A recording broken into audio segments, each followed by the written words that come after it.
Good afternoon. And welcome to the BBC Schools News Report. Our news today is Exam cheating, is it all that bad? Starbucks pays big bucks. Leslie defends children of Britain. Germs in gyms. But first, let's take a look at how my fellow presenter got on at Paddington Academy with her Haiti story. As a devastating earthquake struck Haiti, the people of that nation were finding it hard to get medical care and shelters they could stay at. During the exhausting first day after the earthquake had taken place, charities, companies, and people around the world tried to help the nation of Haiti. One of the places that contributed in the struggle to help the nation and the horrendous damage the earthquake had caused by collecting money was our very own Paddington Academy. A couple of days since the earthquake had passed, a member of staff called Gina Lansley arranged for the Year 11s to take part in collecting money from both staff and students. How did you decide to start raising money for this charity? When I saw it reported on the news, it really did affect me. It made me cry. One of the most poignant images that I saw on the news was two girls of about your age in school uniform. One girl was laying on the floor, I don't know if she was alive or dead, and her friend was beside herself with grief.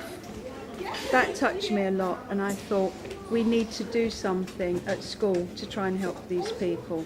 Did the Year 11s who helped collect the money think it was a sensible decision? They thought it was a brilliant idea. I spoke about it at assembly and I asked for volunteers.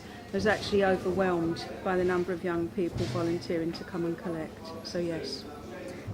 If you can please contribute to the worldwide collections, please do. Remember that no matter how little you donate, it all makes a difference. It could go towards buying food and clothing for the people that no longer have money or shelter. Thank you. Hey Ahmed, did you cheat in your exams? No, but 4,500 kids did. Mustafa investigates. Thousands of teenagers tried to cheat in last year's GCSE and A-levels exams with many mobile phones, calculators, dictionaries or study guides. Smuggling mobile phones rose by 6%.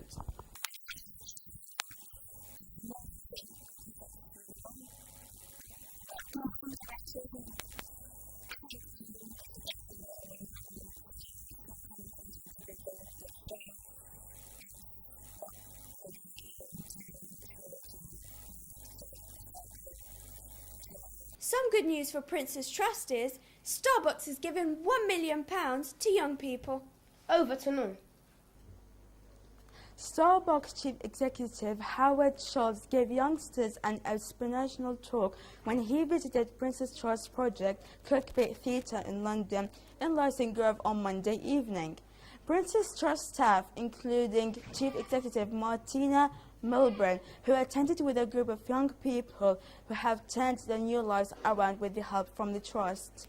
These included Dennis Zortich, who successfully completed the 12-week personal development team program at the City of Westminster College. However, he is now a young ambassador for the Prince's Trust. Moreover, surprisingly, during his visit, Mr. Schultz recounted his own journey from a poor neighborhood in Brooklyn, New York, to building a global brand, describing how important it had been to find people who believed in him and also gave him a lot of confidence. Do you like reading? Yes, I do. And so do the kids of Britain, says Leslie Crouch, a volunteer worker. Do you think the students of Britain today are lazy? Well, Leslie Crouch doesn't. He discovers that all the children just need time, attention, and the skills to boost their interests in reading.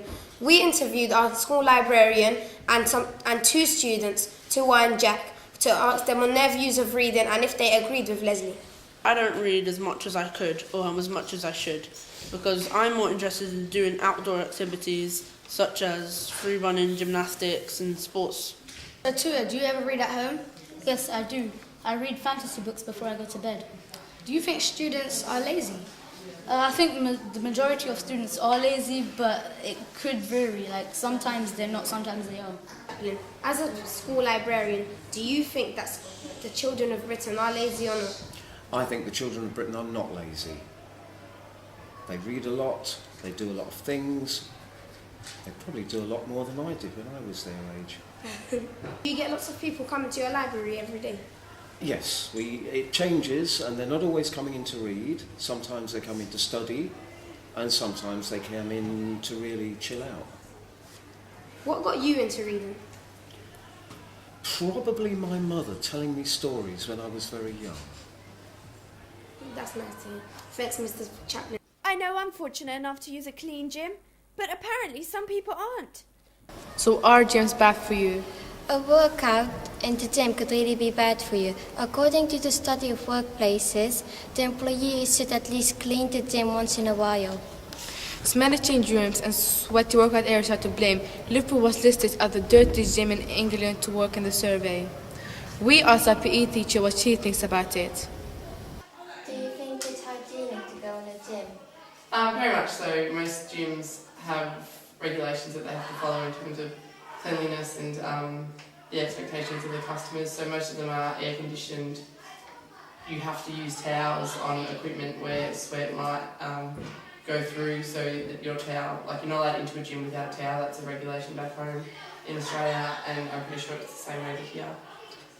Yeah, but most of the gyms are dirty here, so what do you think we can do about it? Personally, I haven't been to a gym over here, so I'm not sure what they look like, but I just think it really just comes down to management. They should really be taking pride in the way that their gyms appear and what their customers think.